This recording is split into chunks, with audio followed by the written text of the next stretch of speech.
Hello মন্ত্রী সাহেব, আরে ভয় পাওয়ার কিছু নেই। আমি আপনার ছেলেকে নিয়ে আপনার বাড়িতে আসছি। এখন কি সময় হবে আমার সাথে কথা বলার?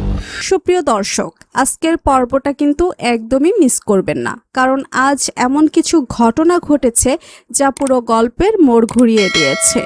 একদিকে গোলামের অতীতের রহস্য আরও গভীর হয়েছে, অন্যদিকে শেহজাদ এমন এক চাল দিয়েছে যা দেখে অর্থমন্ত্রী পর্যন্ত হতবাক।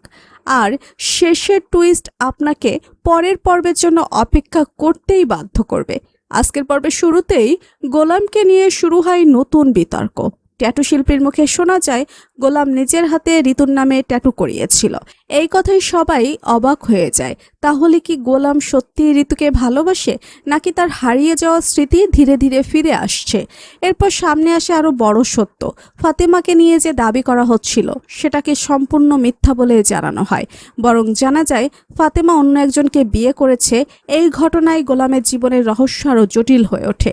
অন্যদিকে বিয়ের আসরে নকল টাকার কারণে এক পরিবারের সম্মান ধুলোয় মিশে যায়। অপমান সইতে না পেরে মেয়েটির মর্মান্তিক পরিণতি সবাইকে নাড়া দেয়।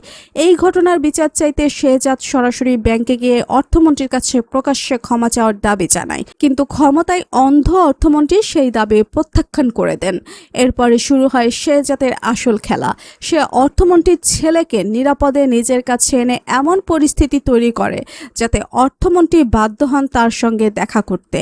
তবে শেহজাদ কোনো ক্ষতি করেনি, বরং বুঝিয়ে দিয়েছে ক্ষমতা থাকলেই মানুষ সবকিছু নিয়ন্ত্রণ করতে পারে না।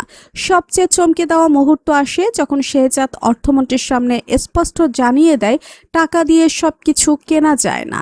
একটি নিরপরাধ প্রাণের মূল্য কখনো অর্থ দিয়ে শোধ করা সম্ভব নয়। এরপর সাংবাদিকদের সামনে অর্থমন্ত্রীকে ক্ষমা চাইতে বাধ্য করার মতো পরিস্থিতি তৈরি হয়, যা তার অহংকারে বড় আঘাত হানে। কিন্তু এখানেই শেষ নয়। শেষ দৃশ্যে দেখা যায় রিশাদ বিয়ের গুরুত্বপূর্ণ কাগজপত্র আগেই নিয়ে গেছে। কেন সেই কাগজ লুকালো? সে কি নতুন কোনো ষড়যন্ত্রের পরিকল্পনা করছে? আর গোলামের অতীতের আসল সত্য কি অবশেষে প্রকাশ পেতে চলেছে? আপনার কি মনে হয় রিশাদের পরবর্তী পদক্ষেপ কি হবে? আর গোলাম কি সত্যিই সবকিছু মনে করতে শুরু করেছে? আপনার মতামত অবশ্যই কমেন্টে জানান।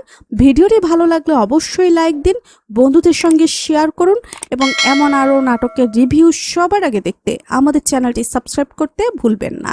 দেখা হবে আগামী পর্বে নতুন রহস্য আর আরও বড় টুইস্ট নিয়ে।